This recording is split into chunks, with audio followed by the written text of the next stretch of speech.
Welcome back to another episode of the Mindful Marketing Podcast. I'm excited for today's conversation all about scrappy content creation with Adam Constantine. Because listen, sometimes we be making it too complicated. And y'all know I love an easy way of doing things, especially for my small business friends out there who, we just don't have full-on production studios following us around all day. So we're going to get into this episode. But first, a word from our sponsor. Riverside is the all-in-one podcast recording and editing tool that I use for this right here show. I use it to edit not only the audio and the video, it is like chef's kiss magical, making the entire process so easy. Plus, I love their magic AI clips. Their little AI robot in the background pulls out the most impactful moments of the episodes without me having to comb through and do it myself, resizes them for social media. So those vertical videos you see on TikTok and Reels, those all come from Magic AI inside of Riverside. It's literally one click. It spits out 10 clips.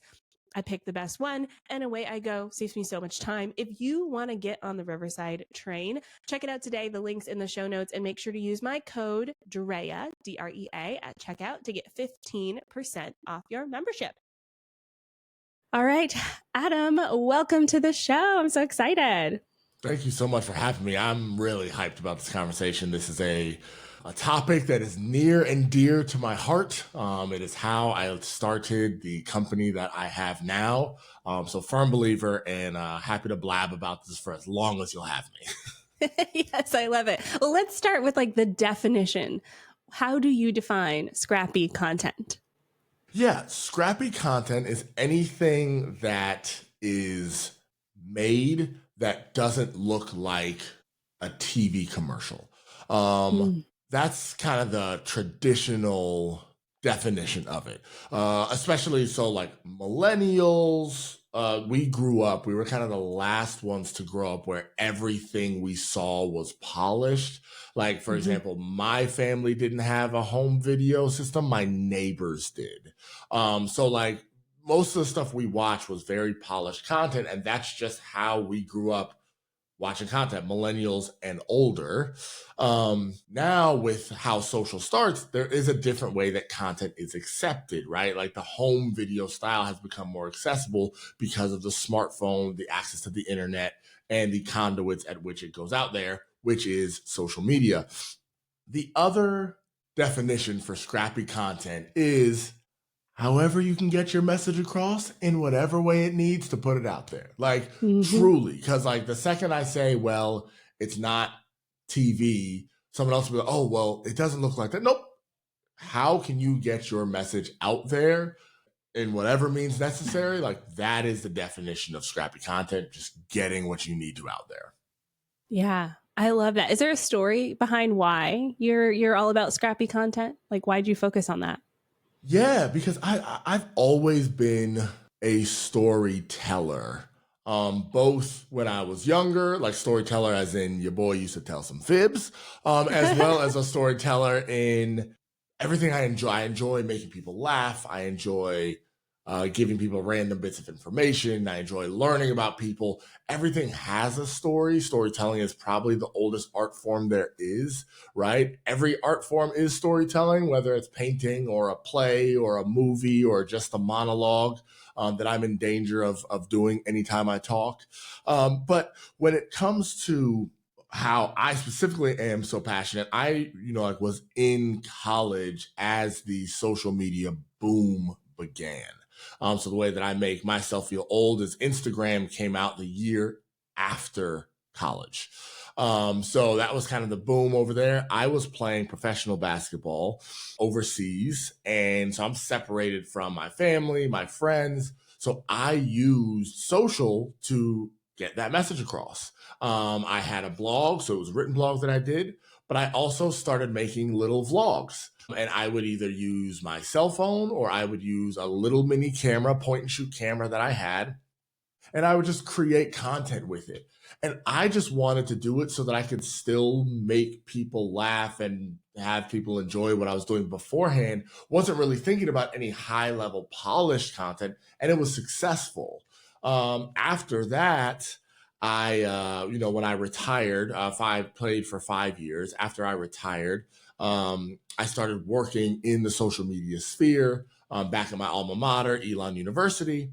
And on the side, I was just creating videos, kind of like, yes, was I a wannabe influencer? Yes, I just didn't have the influence, right? So that's basically what I was doing. But I was creating a lot of different videos.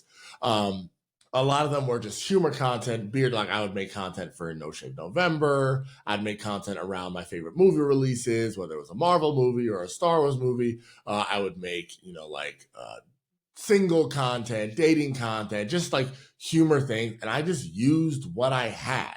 And as long as the message itself was entertaining, informative, or educational, it would work well. In fact, it was because of those videos that somebody reached out to me and was like, hey, I see you make content for yourself.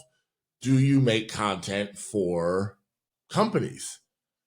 And, I hadn't, and I'd never had. So obviously I said, well, yes, absolutely I do. And that as we do. Yeah, right.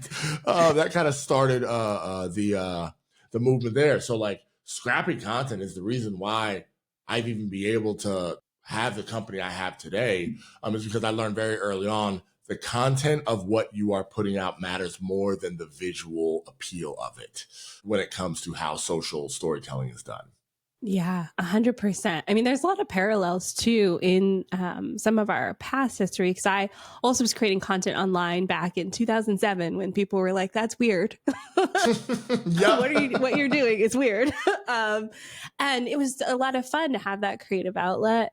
I think one of the challenges with marketing today is that we've put so much emphasis and weight on the production quality because we have seen the history of the internet. We've seen it all, right? And I think some of the beauty of the early days is we didn't know what we were doing. We were just kind of messing around, having fun, creating content. What do you say about this idea that the low quality, low production content doesn't serve a purpose? How do you see that content really fitting in with everything else that we see on the internet? Yeah, it's funny. People forget that authenticity is still what moves the needle. And a lot of times, the reason why something is low quality or lo-fi is because there isn't enough time to craft this narrative around whatever is happening, right?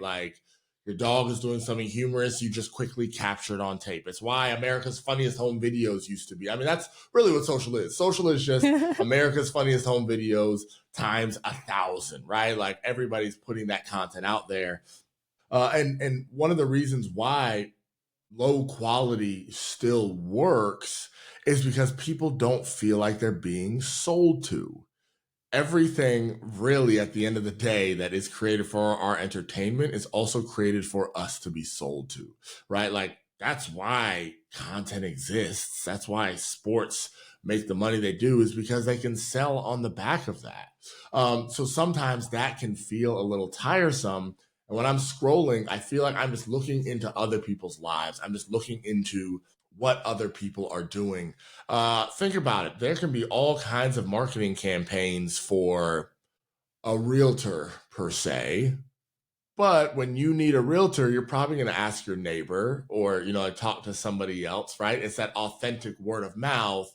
And social is not replacing, it's evolving where that word of mouth comes in. And a lot of times that's why influencers and those, especially those that do it well, become so popular. It just feels like a friend or somebody that you want to know telling you something of something you don't know and need to, right? So whether it's makeup, whether it's apparel, whether it's a video game, we all seek information that doesn't have an ulterior motive behind it. When I ask my neighbor for their realtor, they're not getting a cut of what's happening. They're just like, oh yeah, this is somebody that did well. So when it comes to the authenticity of it, low quality content or lo-fi content usually can work better because it feels more authentic. The second portion, of course, is what's the story that you're telling with that? So it's storytelling first, visual quality second. Yeah. So can you give us an example of either your business or a client or just something you've seen on the internet that is a great example of that? Story first, visual second. Yeah, absolutely. When it comes to content, let's see if there's one that I can think of. Well, I mean, one of our clients that we have worked with, and it's obviously the biggest case study known to man. So I'm not saying anything groundbreaking here. Is Mr. Beast. So we have created a lot of content with him, and a lot of it now is very high quality content. So people immediately try and jump in and do that. He started by counting to 100,000 just on a camera. Yeah. And So silly. people are like, well, yeah, right. It's ridiculous. But it's like, why would you watch that? Well, one, it was something I've never seen someone count to 100,000. So one, I've never seen it. Two, I don't believe it unless I see it. Right. And then three, if I do see it, that's something interesting enough to tell somebody else. Right. So like creating this content that builds the intrigue that makes it shareable both online and real life. And that's one of the litmus tests that I use with clients is this content, like, would somebody talk about this around the lunch table, right? Like that's how, I mean, I grew up where everything was Anchorman and Chappelle quotes, right? It just depended on the demographic that you belonged in, and I'll leave it at that. But basically, like, those were the two comedy sections that you had, right? Like, it was one of the two. Or if something else new popped up, somebody told you about it. So is your content worth talking about? Or what I say is your content move someone to the point of engagement? When they consume the content, does it move them to create an action? So that's the way in which we view content creation. That's the way in which we talk through it. So when it's lo-fi, that's fine. None of that has to do with quality. It's when someone watches this, are they like, oh, this reminds me of so-and-so, I'm going to send it to them. So obviously Mr. Beast is a huge case study when it comes to that. But really that is, if there's one sentence, is can you create content that moves someone to the point of engagement? Yeah. Oh, I love that. And also, I also feel like there's a little bit of a pressure there when we go to create content because now we're thinking in the back of our heads, is this good enough to push out into the world? So let's give ourselves parameters for this next question. Let's say someone listening only has 2 hours a week to create content. And they're like, okay, now I'm sitting here thinking, does this content move someone to engagement? Like, where should they focus their efforts to make sure that they have the biggest impact as they're going and creating this scrappy content? Yep, absolutely. So there's it's a two-part question for that. It's one, because people are like, all right, I only have 2 hours a week. What should I create? My answer is whatever you can consistently create 2 hours a week for the next 6 months. So that, like, whatever you're doing, it's not a one-off. You are able to consistently create that content, that type of content, 2 hours a week, every week for the next 26 weeks.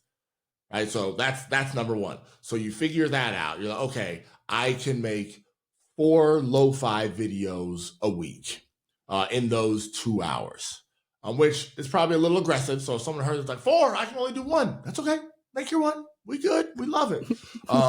So however much. So let's just use 4 for this example. Then the next question is this good enough to go out? The answer is you don't know.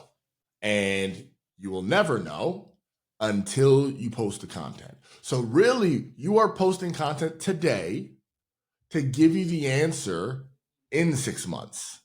Because what you're going to do after you post those 4 videos a week for 26 weeks, right? Ooh, that was not good for math. 4, and don't ask me. Math and me don't get along. Right. Yeah. It's like 100-something videos, right, that you've made over those 26 weeks. You now know, based on that sample size, what works or what doesn't work. That's the beauty of social, is that you have to strip your ego and say, hey, I'm going to put this out there and the audience will tell me if this is something that they want to see or not. A lot of times we'll get too in our heads and be like, oh, I know exactly what nope. The second you start thinking you know what the audience wants, is when you have lost the content creation game, when you have lost the battle for attention, the battle for retention. Having those is extremely important. So take the weight off of yourself by going into it saying, hey, I don't know. Like, I don't know if this is going to do well or not. I have my reasons why I think it will. Put the content out there. And then, I mean, it's literally a science experiment, right? Like, look at it. You have your hypothesis. You're conducting the experiment, and then you review the results after it. Now, I get it. If you are listening to this podcast to get better at content creation, it is because every single post you have ever created and will create is directly tied to the imposter syndrome that you wake up to every day. So that's going to feel miserable, right? Because the second you create something and you put it out there, you feel like you failed.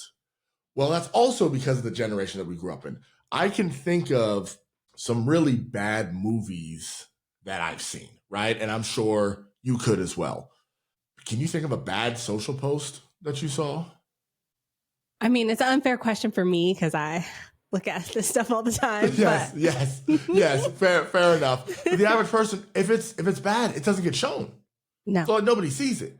You know, so you like don't you're even not notice gonna have you're not gonna have a million people seeing how bad it is. I mean, you have to fail pretty spectacularly. Let me just say, very few people are good enough to even fail that badly, okay? To where like you made something so bad that millions of people saw it. But like, that's the beauty about social. If it's not good, it just won't be shown. So nobody sees it. So you get to tinker, and then eventually people only see your good content because that's what they want to see. So take the pressure off of, oh, everything I have to make is good. Nope, you're just trying to discover what's going to be good when you put the content out, and then you learn from that in order to put that out further. Yeah, I love that shift of like, if it's bad, no one will see it anyways because it's not great. I'm going to have to steal that one. I like that. Absolutely. Okay. So follow-up question to that is, I know sometimes as my small business owners, especially, start posting content and they assume it's not working. What are some of the things they should start thinking about then? So let's say they did start posting it 6 months later and they go, it's not working. I'm putting this in air quotes for those listening. It's not working because I'm hoping this answer will clarify that. But I feel like sometimes we get caught up in our feelings of like, we're not seeing Mr. Beast's success. So quote unquote, it's not working. What do you say to that group of people? There were a lot of kids that I trained in basketball that wanted to be LeBron James. There's a reason why when I say LeBron James, everyone knows what I'm talking about. There's only one, right? So a lot of times we take once in a generation type success, which is like a Mr. Beast, a LeBron, like any of those high level, and we expect that for ourselves when it comes to our content, right? But let's say that somebody is semi-rational and they're like, hey, I have been posting for 6 months and I have gotten no traction. What is the action? Like, what is my next step? If you've gotten no traction, then the odds are you are not understanding what your audience wants. So the next thing that I would do is find 5 similar businesses that are being successful on social and look and see what they are doing well. What would be even better is if you could find somebody, and it can be like literally any, just somebody that scrolls a lot. Give it to, I mean, if you have thick skin, give it to a 13 to 16 year old. Okay. Don't tell them which one is your business. Give them 3 and be like, what works well and what won't. I guarantee you they will be able to tell you. They're going to be brutal about it, especially if yours is the worst one. So like, grab a pillow to scream in, or, whatever you need to do. But there's a fundamental misunderstanding of your audience. And what it probably means is you are putting out content you think your audience wants, or that is more important for your business than it is your audience. Those are usually the 2 mistakes that I see in that. So if it is not working, what that means is that vein in which you have been posting content is not working. Now, if you say, well, actually, no, like I've changed it 4 different times and it still doesn't work. Well, then that actually then means we go back to the beginning where we haven't had enough time to figure it out. You've also built a business. You're probably on year 1, year 2, year 3. you know it takes time, right? So like to then expect it to have instant success in social is also unrealistic. So bring the same mentality you have to your business to the same way that you are when you're creating content, when you're putting content out there. But it mostly boils down to a fundamental misunderstanding about what your audience wants on social. Because you may have lines out the door, but they don't care about your business. They care about what your business can do for them and can do for them externally. Like one of the reasons why food places do so well on social is because they create a dish that tastes good. Yes, great, but also looks good. So when I post it, other people want to talk to me about the food that I had. So then that's going to be like my strategy. Okay, what can I create that other people are going to want to say, ooh, I want that associated with me. So people think I'm cool. Everybody wants social equity, right? So if your brand can give me social equity, I am going to post and tell other people about it, or I am going to frequent your establishment. I mean, how many times have I looked at TikTok, best pizza places near me, right? And I'll look and I'll see and oh, wow, this is good. Oh, there's a line. It must be there. So it's about what your business can do for somebody else trying to do for somebody else, which I know sounds complicated, but we have to remember social is an external viewing medium. Everyone wants to look like they have everything going on. And if your business can help with that, they will follow in. Yeah.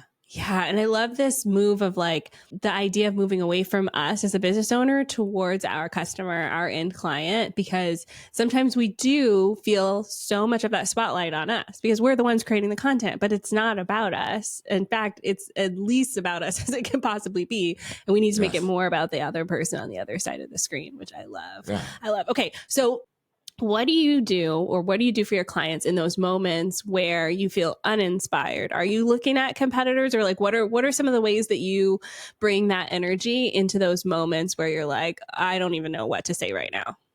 Absolutely. I am that nosy neighbor that you got. That's me on social. I'm looking at everything. What are they doing? What are they doing? What are they doing? If I like something that they're doing, I'm going to take it and I'm going to redo it and I'm going to do it my way. Absolutely. There is no shame. Look, social media is the Wild West. Okay. Like there are no rules right now when it comes to it.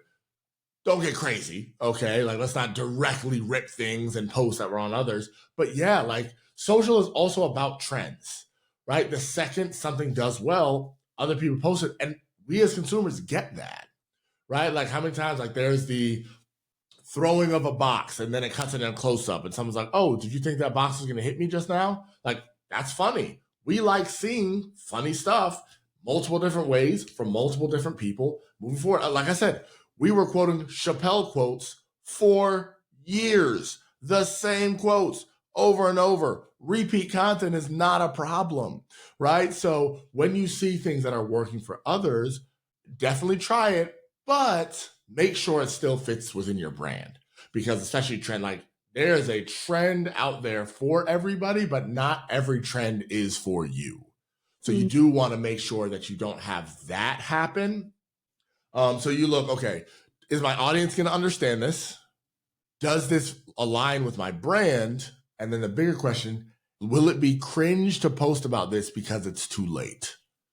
That's like, sometimes it is better to miss out on a trend than to hop on the trend too late.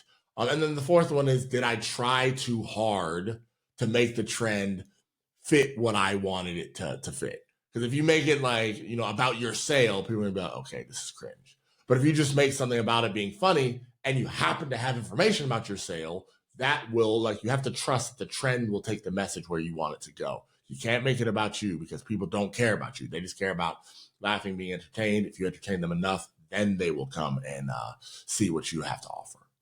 Yeah. Okay. I have a couple things to say about cringe content because I do feel like it's one of those things. So I found out recently that millennials were the last ones to like use emojis. Okay, my 12-year-old nephew was like, that's cringe to use emojis. Yep. I was like, wait, what? Yes.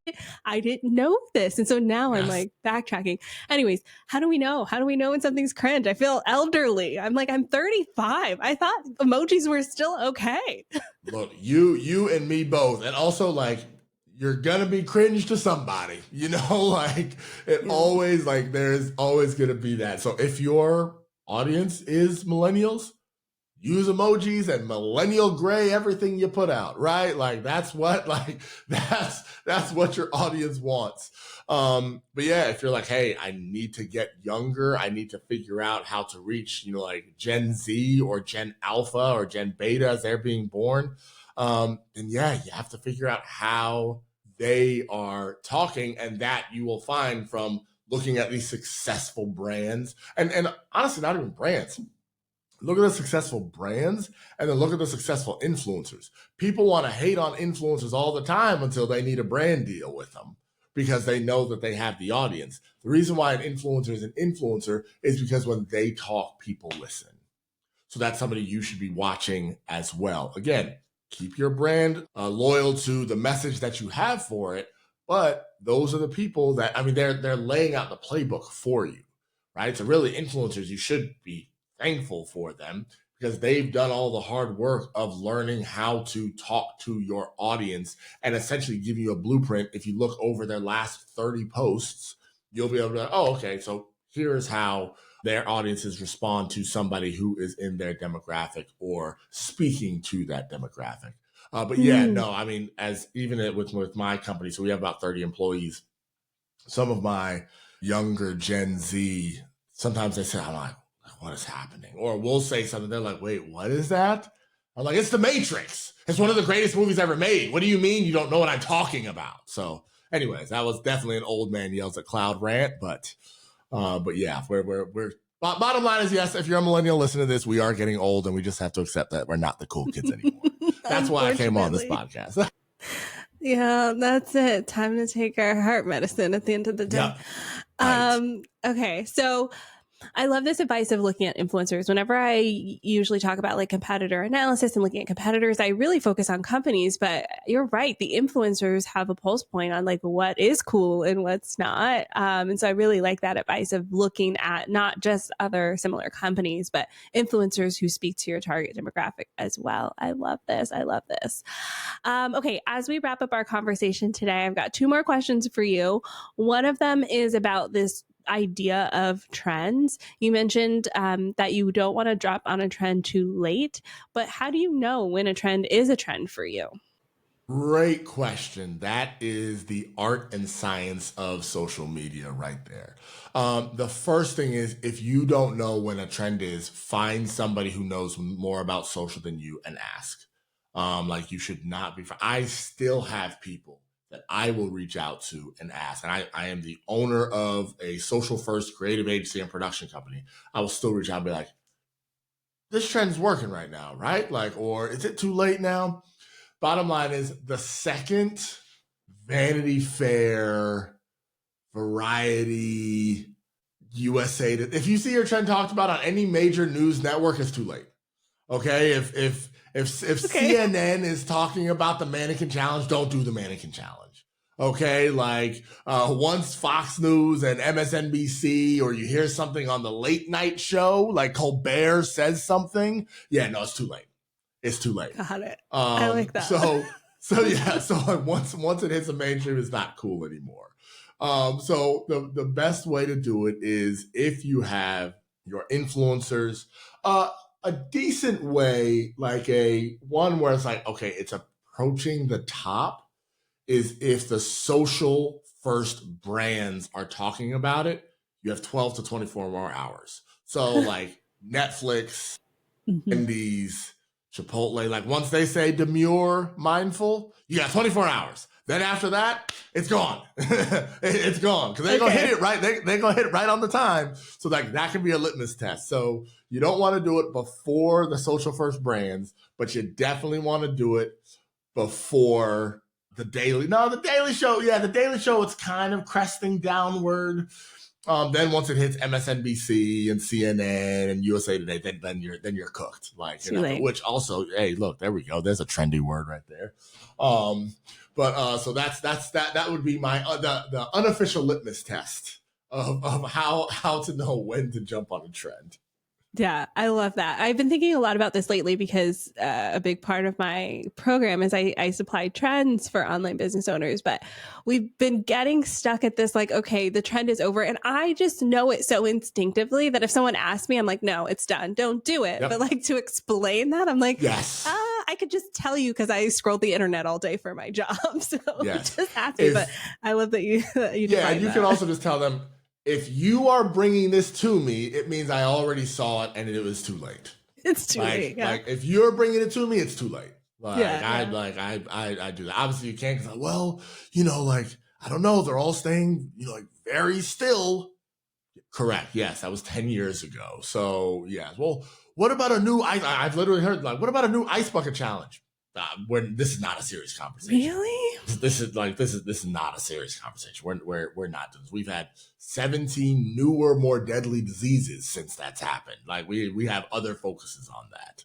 Yeah, ice bucket challenge is like pre-TikTok, pre-Vine, that's going way back. Okay. Yep. All right. So last question today is for anyone listening who's like, yes, I'm here for it. I'm ready to do my Scrappy content. Give us a specific style of content that they could go out and create today. Green screen content. Two angles. If you're going to be front of camera, green screen content is the best way to like jump in, join the conversation. If you don't know what I mean by green screen content, it's people that talk to the camera and they have some type of news article behind them or something like that. Very simple. What I would do is download 2 apps, download TikTok, download CapCut. We're not going to get into who owns what and what that means and all the things. Yes, I get it. Look, we're in the social media world. Everyone has our data. Everyone's doing whatever they want with their data. It's just part of being on social.